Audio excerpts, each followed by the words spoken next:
sesat ke kanan dan ke kiri. Ya Bapa, Putra, Roh, kiranya Kau berikan kepenuhan harapan yang kami nantikan. Kita tunduk kepala, kita tabiskan ibadah ini. Pertolongan kepada kita dalam ibadah rumah tangga kolom 7, di dalamnya dirangkaikan dengan ucapan syukur hari ulang tahun pertama anak terkasih Ikomang Devan Julio.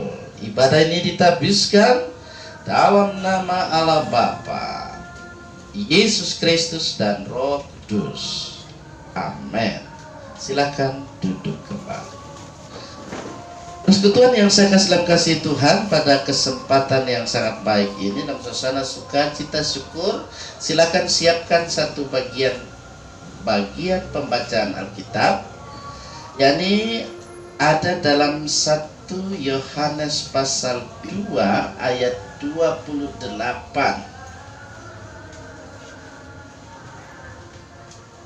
Akan dibaca sebentar oleh keluarga, yang sebenarnya bisa oleh bapak dan ibu, ya, karena berjaga adik satu jadi ibu, ya, diwakil.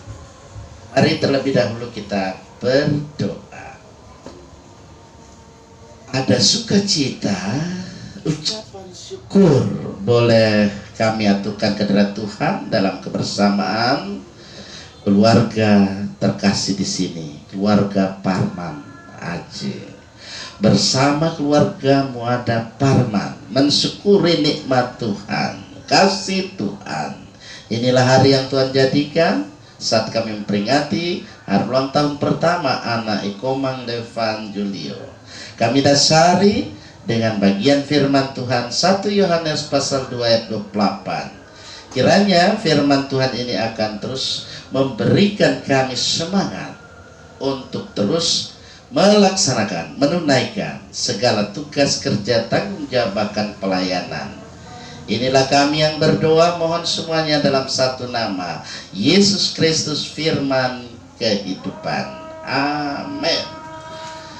Silakan Ibu datang di sini untuk membaca 1 Yohanes pasal 2. Di sini Ibu, nggak usah jauh-jauh, ya, sini.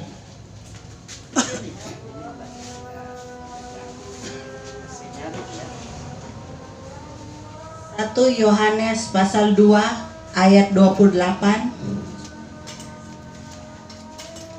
Anak-anak Allah, maka sekarang anak-anakku, tinggallah di dalam Kristus, supaya apabila Ia menyatakan dirinya, kita beroleh keberanian, percaya dan tidak usah malu terhadap Dia pada hari kedatangannya. Terima kasih Ibu yang sudah membacakan firman Tuhan pada saat kita bersyukur, bersukacita. Hari ini hari yang penuh sukacita. Kalau tadi anak-anak kita di sini sudah merayakan bersama ulang tahun yang pertama anak cucu tercinta Ikomang Devan Julio. Keluarga Muada Parman yang pasti bersyukur, bersukacita, bahkan mengajak torang semua, ya, untuk boleh bersama-sama mengucap syukur yang ada di kolom 7. Yang pasti bahwa dalam kehidupan kita hidup berdasarkan kebenaran firman Tuhan, karena firman Tuhan itulah yang senantiasa menjadi penuntun kehidupan supaya hidup kita senantiasa ada sukacita, ada shalom. Shalom alaihim. Nah, ini harus disosialisasikan. Kalau saya bilang shalom alaihim, ya alaihim shalom. Itu. Nah, apa-apa juga kalau saya bilang shalom, damai di hati. Nah, apa-apa. Najiskah itu? Tidak. Kalau yang tidak najis saya izinkan. Tuhan izinkan itu. Amin. Iya. Bapak Ibu yang saya kasih dalam kasih Tuhan, kita dalam kehidupan ini sebagai orang yang percaya. Kalau dari bagian firman Tuhan yang dibaca tadi, di sini kita menjumpai ada kalimat-kalimat yang terkait. Kalau kita perhatikan dari perikop ini ya, ada yang disebut dengan apa? Anak-anak. Anak-anak apa di situ? Halo? Baru dibaca. Anak-anak? Ah, itu. Kenapa takut menyebut? Nanti dikira kapan bidan membantu persalinanmu sehingga jadi anak Allah. Nah, kita melihat di sini bahwa sebagai anak-anak Allah ya, seharusnya kita hidup dalam kebenaran. Dan memang faktanya banyak orang yang terlena dengan kenikmatan duniawi. Betul? Betul? Jujur, sejujurnya telah ku akui, seperti itu. Banyak yang terlena dengan bagaimana kehidupan hidup duniawi dengan kesenangan duniawi. Banyak orang hidup ya dalam ketidakbenaran. Ada yang menghalalkan segala cara untuk mendapatkan, supaya dia kaya raya, supaya dia punya jabatan, supaya dia punya kedudukan. Seperti itu. Ada sebagian orang, ya, tapi yang hadir ini tidak, toh. Nah, tapi kalau nanti dipilih jadi kandidat nominasi majelis jemaat, ya. Sama di sini kandidatnya, saudara tuh, jangan menolak, jangan tolak kasih Tuhan yang setia, ya toh? Pasti di sini sudah ada yang dijagokan. Nah, itu. Jadi pelayan atau pemimpin yang melayani, nah, itu yang dicari-cari, bukan pemimpin atau pelayan bos. Itu so lewat kalau dunia-dunia dahulu kala itu, ya toh? Nah, itu. Nah, mari kita perhatikan dari perikop ini.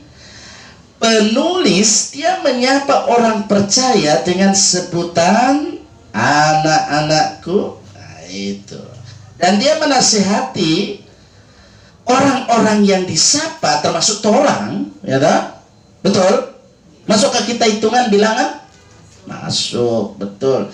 Dan kita yang dalam hidup ini supaya tinggal dalam Kristus dengan melakukan apa? Kebenaran. Jangan melakukan yang salah itu. Tapi namanya manusia kan tidak ada yang sempurna. Kesempurnaan adalah milik Allah. Tapi harus menuju pada kesempurnaan. Nah, ajakan ini kiranya menuntun kita, bapak-bapak, ibu-ibu, saudara-saudara sekalian semua, apalagi keluarga Muada Parman, keluarga Parman Aji. Halo Opa. Nah, ini Opa ini luar biasa, jadi harus terus jadi teladan ya Opa. Opa yang baik hati dan tidak sombong. Nah, ini mari kita lihat di sini ajakan supaya hidup yang kita jalani ini sebagai anak-anak Allah tetap hidup di dalam kebenaran sekalipun berhadapan dengan berbagai konsekuensi, ya, berbagai sebab maupun akibat-akibat yang ada ketika kita mengikuti Tuhan. Hidup dalam kebenaran jangan gampang, ya, tapi wajib hukumnya. Di 1 Yohanes pasal 2 ayat 28, ya. Nah, kalau kita baca secara keseluruhan, siapa yang sudah baca secara keseluruhan ini 1 Yohanes ini? Ada? Coba saya lihat. Halo? Ada yang sudah baca secara keseluruhan ini 1 Yohanes Jo. Kalau bilang dari kalau saya dulu itu ini ada sampai 1 alumni ini disuruh baringkas itu dari Kejadian sampai Wahyu itu baringkas. Jadi harus baca itu. Nggak mungkin bikin ringkasan kalau tidak baca. Sampai subuh orang 10 jari kita pakai 11 jari. Masih ingat itu ya? Orang sudah tidur, kakak-kakak itu ngorok, kita masih kerja seperti itu. Nah, ini mengingatkan kepada kita, mari kita lihat di sini, bahwa di 1 Yohanes ini, kalau kita lihat bahwa ketika ini disampaikan, ini terjadi pada akhir abad pertama, ketika jemaat berusaha terus ya merumuskan pengakuan iman tentang Yesus Kristus sebagai anak Allah dan manusia. Di masa itu ya memang ada beredar ajaran sesat, yaitu ajaran yang disebut doketisme. Apa Bapak Ibu? Ajaran? Doketisme. Itu sampai sahabat tajam DP pendengaran. Doketisme ya. Itu dalam bahasa Yunani dokein. Apa itu dokein? Seolah-olah atau nampaknya. Itu doketisme, dokein. Ajaran ini menolak kemanusiaan Yesus. Mereka berpendapat bahwa Allah yang suci tidak mungkin mendiami tubuh manusia yang kotor. Menurut ajaran doketisme, Kristus hanya seolah-olah hidup dalam daging, dan yang disalibkan adalah tubuh mayanya. Nah, pandangan ini mereduksi nilai pengorbanan Kristus yang sungguh-sungguh menderita disalib untuk menebus dosa manusia. Karena apabila Kristus tidak sungguh-sungguh menjadi manusia, maka tidak ada pendamaian bagi dosa-dosa manusia. Itu ajaran sesat ya, jangan sampai pegang itu. Itu doketisme, itu ajaran sesat ya. Ada lagi ajaran sesat Marcion. Masih ingat? Marcion. Lain lagi ajarannya. Allah Perjanjian Lama itu tukang bahukum ya, penghukum, pemberi hukuman. Kalau Allah Perjanjian Baru itu baik-baik, penuh kasih. Itu keliru, sesat itu. Allah Perjanjian Lama maupun Allah Perjanjian Baru itu sama, punya nilai kasih. Kalau dia menghukum adalah dalam rangka pedagogis. Ini ada guru di sini. Halo Ibu Guru. Ya. Dalam rangka pengajaran, dalam rangka mendidik, ya toh? Kalau ibu-ibu juga kan, bapak-bapak mendidik juga di rumah toh. Kalau ada anak kita nakal, ya paling kita nak batingan kita nak batingan. Tapi sekarang dimulai dengan kekerasan, harus dengan kasih. Tapi di ujung cambuk ada cemeti. Oke, tidak panjang lebar saya di situ. Nah, jamaat Kristen yang disapa sebagai anak-anakku dinasihati supaya tinggal di dalam Kristus. Nah, saja kita concern ya. Yaitu dalam hidup ini supaya tetap teguh beriman kepadanya, karena ia adalah benar dan orang yang berbuat kebenaran lahir darinya. Itu. Mari kita lihat, ada paling tidak 3 hal yang sangat pokok di situ disampaikan kalau kita perhatikan di perikop ini. Tapi tadi dibaca cuma 1 ayat, tapi kita harus memahami secara utuh. Kalau di pasal 3, kalau tadi hanya di pasal 2 ayat 28 saya dibaca, kalau kita juga melanjutkan itu di pasal 3, kita perhatikan di situ ada disebut selanjutnya juga anak-anak Allah. Itu menunjuk pada status yang diberikan Allah berdasarkan kasih karunia-Nya. Dengan demikian, anak-anak Allah lahir dari Allah itu adalah orang-orang yang melakukan kebenaran yang bersumber darinya. Dalam bahasa Yunani disebut dengan dikaiosun. Apa? Dikaiosun. itu saya ajak itu belajar sedikit-sedikit itu. Kalau Alkitab itu dalam bahasa itu, aduh menyerah nanti, toh. Nanti Daniel itu so belajar di situ, nanti belajar juga dari Daniel ya. Nah, dikayosun itu dari kata dikayos. Apa itu dikayos? Artinya benar, adil, baik, jujur, tidak bersalah. Nah, itu di apa tadi? Dikayos.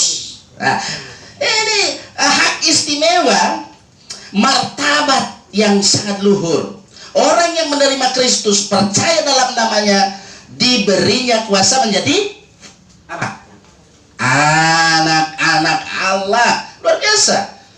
Ketika dalam kehidupan ini kita dijadikan anak Allah, dan kemudian kita diberikan pengharapan dalam kehidupan ini. Pengharapan anak-anak Allah adalah kemuliaan yang akan dinyatakan ketika Yesus datang kembali dengan tentu kemuliaannya. Mari kita ikuti teladan Kristus. Kita akan menjadi sama seperti Dia dalam keadaannya sebenarnya. Coba perhatikan itu ayat 2 sampai 3. Boleh di stabilo kalau yang bawa stabilo itu ya. Nah, apa-apa Alkitab di stabilo ya. Nah, ini membuat orang percaya tidak akan malu pada hari kedatangannya. Itulah jaminan, itulah kepastian keselamatan di dalam siapa? Kristus Yesus. Terakhir, nah panjang-panjang ya. Ketika hal yang ketiga ini, kehidupan kita sebagai orang percaya disebut dengan anak-anak Allah, dikaruniakan benih ilahi untuk berbuat kebenaran, mengasihi saudara, dan tidak hidup dalam dosa. Jangan lagi hidup dalam dosa. Itu di ayat 4 sampai 10 kalau Bapak Ibu membaca di pasal 3 kelanjutan itu. Nah, tanda kehidupan anak-anak Allah adalah apa? Lalu apa di perikop itu ada? Melakukan kebenaran, mengasihi saudara, dan tidak hidup dalam dosa. Itu tanda-tandanya. Kalau dia menyebut diri Kristen lalu bilang, oh saya anak-anak Allah tapi tambah dusta, ya tak? Apalagi itu. Pokoknya pangba yang tidak baik. Sunyak betul itu kalau dia mengaku seperti itu. Tapi dilihat ciri-cirinya. Oh iya pale, ini bapak, ini ibu, memang betul-betul dia bagaimana dalam hidupnya dia menjadi orang percaya sehingga dalam hidup tidak berbuat dosa. Karena ia lahir dari Allah, disebut sebagai anak-anak Allah. Itu jangan sampai kita jadi anak-anak iblis. Kalau anak-anak iblis itu lain lagi, pasti tidak berasal dari Allah. Selalu saja mau berbuat dosa. Nah, tidak berbuat kebenaran, tidak mengasihi saudara. Itu anak-anak iblis itu. Jadi kalau ada yang seperti ini anak ini, paling dia bilang, apa anak bilang? Iya mana ini? Ya karena kan selalu saja bikin ulah, gitu. Gitu. Jadi sampai sahabat-sahabat yang ada kalau melihat orang seperti itu kalau dia bilang dirinya adalah orang Kristen, lalu anak-anak Allah hidup dalam ketidakbenaran, tidak, sekali lagi tidak. Nah, oleh karena itu sebagai anak-anak Allah yang harus hidup dalam kebenaran, ya, kita harus senantiasa hidup di dalam dan bersama, apapun konsekuensinya, apapun akibatnya, hidup beriman, ya, terus hidup dalam kesetiaan kepada Kristus. Nah, seperti ini hari ini. Walaupun dari Kijang sana nggak jauh tempat tuh, agak gerimis, ada gerimis tadi hujan. Ada dari jalan Towa masuk lorong lagi, biar jauh-jauh datang. Apalagi yang dekat, harus lebih semangat. Seperti itu. Itu antara lain dari sekian banyak contoh-contoh kehidupan bagaimana kesetiaan dalam kebenaran, hidup dalam kebenaran. Kita laksanakan itu, baru secuil itu. Masih ada banyak hal yang harus kita kerjakan. Nah, oleh karena itu keluargaku yang dikasih oleh Tuhan bersama dengan anggota jemaat yang ada di kolom, bersama rekan-rekan pelayan yang ada, baik sebagai diaken, ya Pak Penatua kita ada ya, kemudian pengurus Bipra, ya semua kita yang ada. Marilah tunjukkan, buktikan bahwa dalam kehidupan kita ini adalah anak-anak Allah. Hidup dalam kasih dan kebenaran. Itu menjadi suatu keharusan bagi kita ketika kita mau disapa sebagai anak-anak Allah. Tuhan akan terus menolong kita supaya kita hidup untuk menunaikan tugas dan tanggung jawab kita sebagai orang percaya dengan penuh sukacita, dengan penuh syukur. Selalu ada sola fide, sola gracia, sola scriptura. Shalom alaihim. Alaihim shalom. Shalom alaihim, semangat. Alaihim shalom. Nah, itu. Tuhan akan memberkati firman-Nya. Happy birthday buat anak Ikomang Devan Julio. Keluarga Muada Parman bersyukur, keluarga Parman Aji bersyukur. Terpujilah namanya. Firman-Mu ku pegang selalu. Firman-Mu ku pegang selalu. Saat senang dalam hidup akan datang, tangan Tuhan yang memegang. Pencobaan menghimpit aku dan menjadi keluhanku. Firman-Mu ku pegang selalu.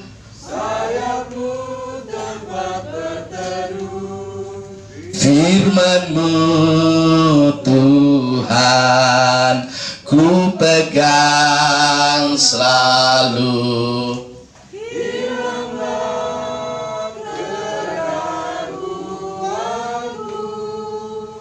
Bila hatiku rasa susah, padanya aku berserah. Firman-Mu ku pegang selalu, maka amanlah jiwaku. Firman-Mu Tuhan, Firman-Mu Tuhan, ku pegang selalu. Hilanglah keraguanku bila hatiku rasa susah, padamu aku berserah. Firman-Mu ku pegang selalu, maka amanlah jiwaku, maka amanlah jiwaku.